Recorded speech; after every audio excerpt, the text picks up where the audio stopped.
Hey guys, welcome to RHINO Tactical's TST3 for rifles, which is Tactical Combat Rifle. One of the acronyms that I want you to remember is called SECTOR, and it basically stands for Simulate Training Close to Reality. So all the drills that you're going to see today that we perform, we're going to be wearing our plate vests, we're going to be wearing our sidearms, everything that you would wear when you get into the fight. So you want to do that whenever you go train. So one quick little tidbit about stance is you want to use whatever stance is comfortable for you. Remember, everybody has different styles of grip, stance, weight forward, weight backwards, depending on what the situation is, what kind of arm, small arm you have as far as lengthwise, if it has a compensator, if it has just a muzzle brake, flash hider, whatever it is. Different situations need different things. So you want to use what is comfortable for you. I want you guys to realize that this is going to be for stagnant marksmanship. Later on when we get into moving drills and things like that, we're going to have a whole different set of requirements and things of weight distribution and things of how to do it properly. So this will cover basically just stagnant marksmanship for right now. And basically the way it works is this. Whenever you stand with a rifle, you want to stand the same way as a pistol. It's a little bit slight differences though. With a pistol, remember I was saying stand pretty much with your open target presentation to where you are completely parallel to the target. You guys are facing each other basically. If you're right-handed, your right foot will be slightly exaggerated back. In pistol, if you're left-handed, your left foot will be slightly exaggerated back. With rifle, it's a little bit different. You're still going to stand forward, just like that. Feet shoulder width apart, weight on the balls of your feet, and what you're going to do is you're going to just exaggerate the pistol stance just a little bit. Take your right foot if you're right-handed, or do everything opposite if you're left-handed that I'm talking about. So right foot slightly exaggerated back. Weight on the balls of your feet. The feet are shoulder width apart, and you're going to lean slightly forward. You're not going to exaggerate your forward lean like you would in a really high recoil situation with a shotgun. It would be something like this. Again, if the rifle has a higher recoil, again, you do want to lean very, very far forward. So one of the things that this allows us to do if we don't over-exaggerate this stance, like I was saying, a heavy recoiling shotgun or a heavy recoiling rifle, a subgun or something like that, which you do want to lean forward. In other words, like this, for those types of gun. If you go ahead and open up your stance, close your stance off, a little bit like this, to where I'm facing you, then it gives you, again, it gives you a greater field of vision. It allows you quicker target transitions. It allows you to utilize your vest correctly, and it allows you high mobility from left to right. Okay, so basically the stance is feet shoulder width apart, weight on the balls of your feet again, knees slightly bent. You're leaning forward, gun forward like that, and your head down, looking through the scope or looking over the scope, depending on what we have. Now, all the things that I'm mentioning are for, I'm doing it today as a right-hander. If you're like me, you're ambidextrous, you can shoot right or left-handed, but just to make this easy today, I'm only going to do right-handed, so whatever I say, lefties, you want to just do the opposite. In other words, right foot back, you guys would put left foot back, and so on and so forth, okay? Okay, so the next thing that we're going to cover is our grip. Now, just like a traditional pistol grip, we're going to take our primary hand and we're going to put it up all the way under the beaver tail. Our finger is going to be off the trigger until we're on target and ready to fire. A lot of the grip is going to be done with our secondary hand. And there's different types of grips that I'm going to talk you through right now. We're going to use about 4 of the many thousands that are out there. There's so many variations, but these are the 4 main ones, and this is how they came to be. So the first grip we're going to talk about is the infamous magazine hold grip.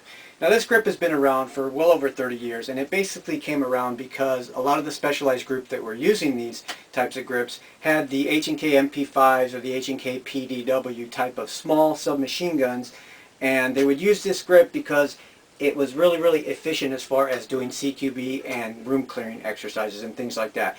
The arms would be in slightly like this, so you're not chicken wing catching yourself off a door jamb or a archway that you go through or something like that. Everything was tucked in tight. The secondary hand was directly on the mag well, and everything was in tight. So you can go in and you can do all the drills and everything and find your target and neutralize your target immediately, efficiently.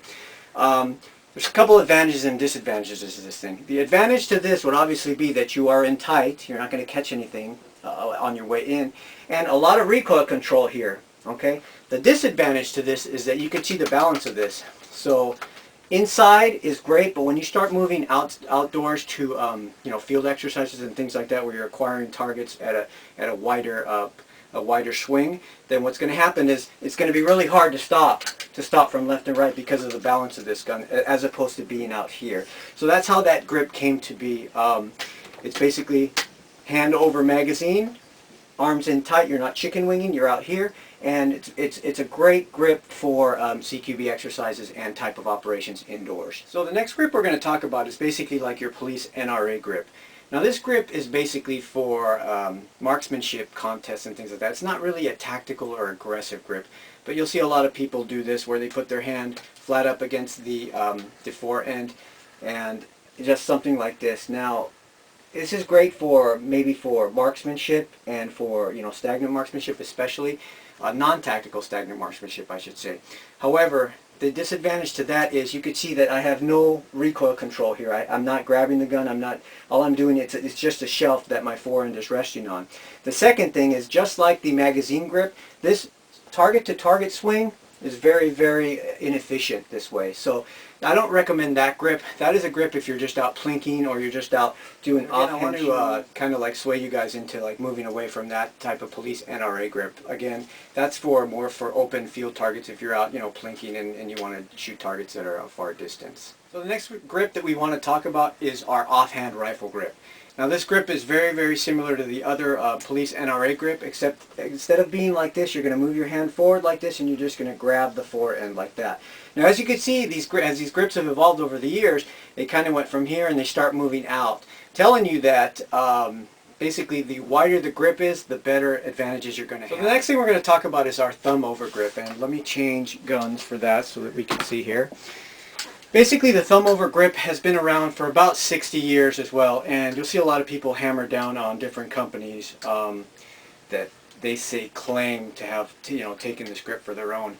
And I want to defend a couple of those bigger companies. We know who we're talking about, and I don't want to say anything because I don't want to offend anybody, but Magpul is a good company, so shut up, guys.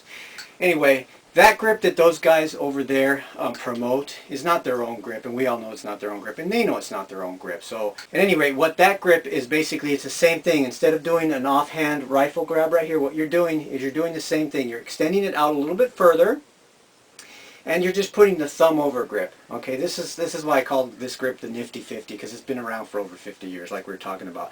But what this does, some people like to keep their arm straight and transition from left to right. That's actually the most efficient way to do it from target to target. It allows you fantastic target acquisition, and it allows you to stop on a dime.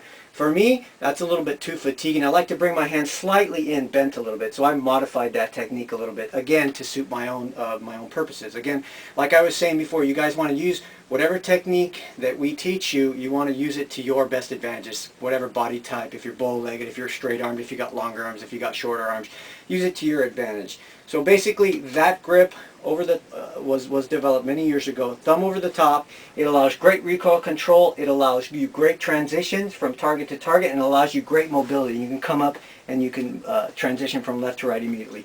So that's the grip I recommend you guys do. Obviously, you can't do that type of grip with a shotgun because you're going to burn your finger on the barrel. But whenever you can on a rifle, see if you guys can actually grip it over the top, and you'll see that that grip right there is extremely efficient, and it's great for target-to-target acquisition speed. So that's pretty much the history of where all the grips came from. Now, one of the things that I want to remind you guys real quick about is don't rely on just one grip.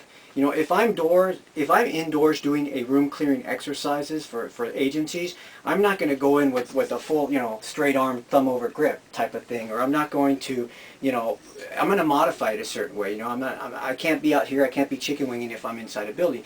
The same thing, I don't want to be, like this if I'm outdoors and I need quick target acquisition. So again, you want to mold your grips, learn them all. Learn as many variants as you can, because there's going to be different situations where you're going to have to change your grip. Right-handed, left-handed, from short CQB exercises to far field exercises. So learn to use all the grips, and you can utilize them to their utmost advantage. So the third thing we're going to talk about is our sight alignment. Now, depending on what you have, whether it's a scope or iron sights or an electronic dot sights, again, the situation will depend on how you want to acquire that sight. So basically, for a scope, we're going to talk about scope real quick. For a scope, you want to keep your head down as far down as you can, utilizing shots. You're looking through the scope, find your sight. Use this knob here when you come up on target to actually drive this knob here towards your target, and then let the knob drop in, and then you're going to pick up your your electronic or your crosshair, whatever, depends whatever you have on the scope. One of the techniques that we use with a scope that's a little bit of a secret of the competitive shooters, and as well as some of the police shooters, we use what's called dimming the scope technique.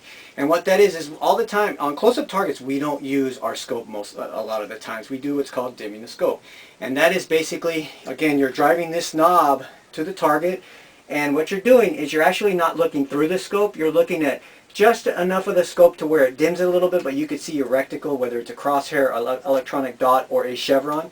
And you're going to be actually looking over the top of the scope, and you're utilizing it like the top of the plane of a shotgun. And that allows you to get on target real quick. You can get some quick, accurate snapshots on there, and it allows you to utilize your sights a little bit quicker. When it's further out, then we want to go ahead and drop our head back in and look through the scope and use our dots or our crosshairs on it. But for a lot of close-up stuff, like we're saying, actually most of us tend to drive the knob to it and look over the top and dim the scope to where we could just look over the scope and then pop off the rounds that we need. So that's a technique that we use when you're utilizing the scope. Obviously the technique is going to change, like I said, if you have an electronic dot sight and depending on your situation. But you know, whatever technique you use, whether it's, you know, over the top dimming the scope or actually looking through the scope, you want to make sure that your head is down as far as you can get it. You know, you'll see on these exercises that I'm going to do, sometimes my head doesn't even go down because it's just naturally in the position and I'm just looking over the top of the scope. But the lower you are, the more of an aggressive stance you have, and the more you have command presence basically with the target, and you can drive yourself and you feel a little bit more aggressive, as opposed to doing this and bringing it all the way up here. You're aggressive, you're down, you're looking through your scope or over your scope depending on what you have. Okay, just remember that no matter what you have, electronic dot sight or scope. So the last thing we want to talk about on this little quick TST is iron sights. A lot of us out there utilize backup sights made by different companies to go ahead and take the place of our optics in case the optics go down. And using iron sights on a rifle is very, very similar to a pistol. The closer you are to a target, the more you want to focus in on that front sight, and the further you are, the more you want to utilize and make sure that everything lines up. Rifle makes it pretty much easier because you're already looking, when you're sighting down the top of the scope, you're pretty much almost always looking through that back ghost ring to acquire that front target. But there's basically no secret there, you know what I mean? If you've mastered the pistol, then do the same thing on rifle. Again, close-up targets, front sight, focus on that front sight. The further you are out, focus on your whole entire sight picture and sight plane. The nice thing about these backup sights is, like I said, if it ever goes down in a combat situation, your optic wise goes down, then these can just flip right up and you know, take the place of those things real quick, and you just rip off your optic real quick. So I recommend you guys also get backup set of iron sights as well as your optics if you're going to opt to use optics.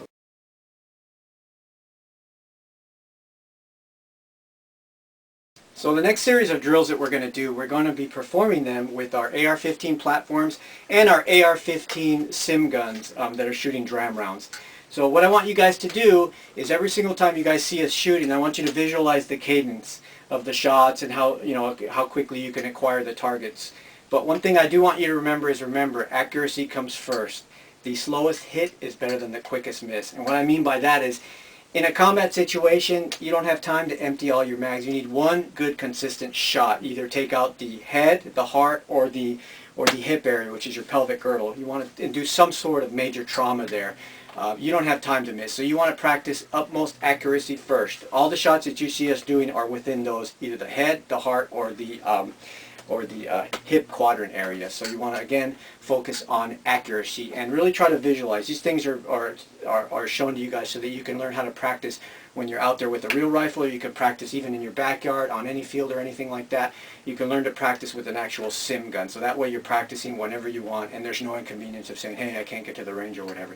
You should be practicing dry fire, you should be practicing simunition or type of simulated combat, and you should be practicing when you get a chance to go down to the live range. But all those three things combined make for a great exercise and a great training regimen. So these next exercises, we're going to show you how to do it. And they're not all the exercises, we're just showing you probably about, I don't know, 5% of what we actually train people with. And they're all going to be performed probably about 60%. We're going to do them fast, but not so fast that you can't grasp the concept. So